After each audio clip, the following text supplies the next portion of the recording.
Hey everybody, Dr. Jaime here, and you are about to listen to the Dr. Jaime Show audio experience. I hope you enjoy the tips and advice in this segment.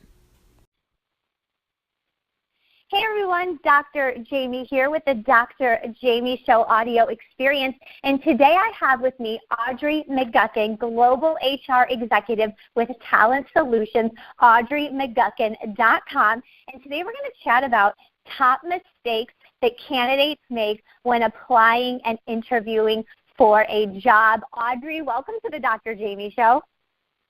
Thank you, Dr. Jaime. It's a pleasure. I am so happy that you are here. I am sure that you have seen it all when it comes to some of the mistakes that candidates make when applying and interviewing jobs. Am I right? Yes. Not only have I seen it all, but I've actually made some of those mistakes myself. Oh, good. So we have someone humble on the phone. That's great because I've made these mistakes myself. They can be embarrassing, but there are some real horror stories out there for people that have worked so hard for jobs or careers and they blow it during the interview process or simply even when applying. So, all right, so we want to hear it from a global HR executive what we can do here to avoid these mistakes. Audrey, let's jump right in and tell me, what are 3 mistakes that candidates make when applying for a job, specifically applying, and what we can do to fix these issues? Sure. And, I often think about any work that we do in the job search area on 2 levels. One is the basic level, and then the second is, how can I stand out from the crowd? Said a different way, what are my differentiators? And so one of the first mistakes that we often see candidates making is not having real clarity on their career path. It's really important that you start with the end in mind. So having that clarity on what's my ideal role and what does that look like. If you're not able to express that, we're not going to hear your passion, we're not going to hear your energy, and we're not going to think that you're different from the rest of the candidates. So be really clear on your end point and your goal, because employers and recruiters and anybody you're networking with can spot ambivalence and lack of passion a mile away. Wow, okay, and when we're applying for a job, how can we show this? Can this go on our resume? Can we, in like the objective section, so that we're very clear in what we want and the qualifications that we possess? I love that question, Dr. Jaime. And 2 answers to the question. The first is on the basic level, which is really make sure you've spent time articulating, practicing, and writing out your end point and your story, and represent that in all of the right places, in the basic places, like LinkedIn, like your resume. But here's the standout opportunity. Here's the differentiating opportunity is in the cover letter. We feel very strongly at Talent Solutions that your cover letter is actually more important than your resume in today's digital environment. Your resume is fully evident from LinkedIn, but your cover letter is your secret sauce.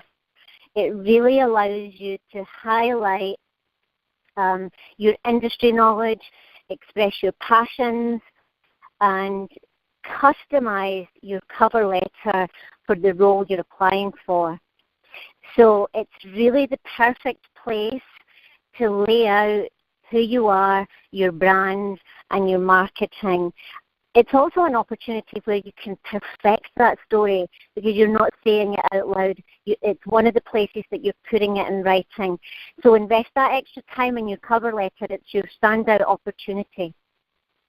I love that. Oh my God, that is awesome. I think so many times we just submit a resume, even though it asks for a cover letter or cover letter optional, and we just don't want to do it. We feel like it's just the extra. We don't need to do that. They'll see it on a resume. And now I realize how important that cover letter really is. Everybody listening, when you have an option to submit a cover letter, this global HR executive, Audrey McGuckin with Talent Solutions, is telling us it is a must.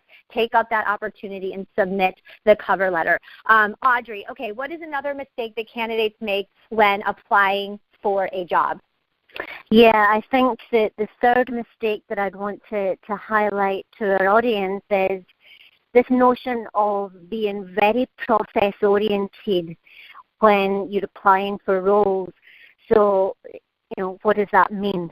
It actually means keeping a spreadsheet with every role that you're applying for, who you're talking to, why you're talking to them, and what you're saying. Failing to keep disciplined notes will trip you up. And, we all know what the basics are in the taking notes. What's your standout? What's going to make you memorable?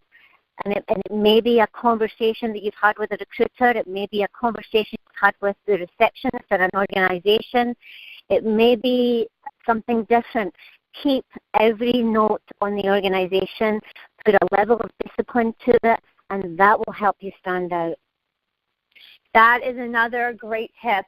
One of the tips I share with clients and students of mine, Audrey, is that, especially if you're a student and you're just getting out into applying for your career, you're not just applying to one job. You're applying to 14, 15, 20, 30 jobs. And if you can't keep track of them, you might not even be able to know who to follow up with, who you said what to. So really intensifying your sequence and precision and creating a document, a running document of who you've applied to, maybe who's rejected you, who you had a first phone call with, etc. That's a great tip. Okay, so let's switch over to interviewing. So now we're going beyond applying for the job. We've already applied. The HR loves us. We're coming in for our first interview. What are some top mistakes that candidates make when interviewing, and what can we do to work on it? Sure. I think the first one I'd like to highlight is inadequate preparation. And so again, I go back to this notion of we all know what the basics are. We all know that you need to prepare for an interview, but what's going to make you stand out? And the other thing we know is that preparation is directly proportionate with the outcome. And so you really can't do enough preparation. Preparation in knowing the organization, knowing the role, knowing how you fit, and knowing what your differentiators are compared to other candidates. So I can't really express enough this issue of inadequate preparation. That's great. So many people just think, I read a little bit about what the company is. I'm going in. I'm ready for my interview. But there's so much more to it. And my favorite part of your tip on inadequate preparation is your preparation equals the outcome. That's excellent. I think that if you don't put a lot of thought and a lot of care and a lot of time and attention to prepping for an interview, well, if you don't land the job, that was an expected outcome. So, okay, what about tip number two, or mistake number two that candidates make when interviewing for a job?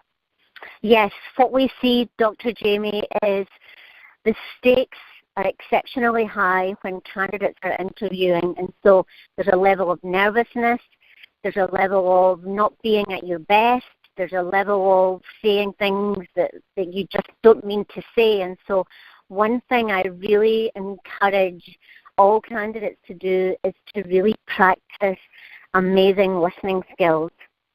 So many candidates that we interview or that we're working with coaching on, they're talking too much in the interview. So there's a time to talk and there's a time to listen.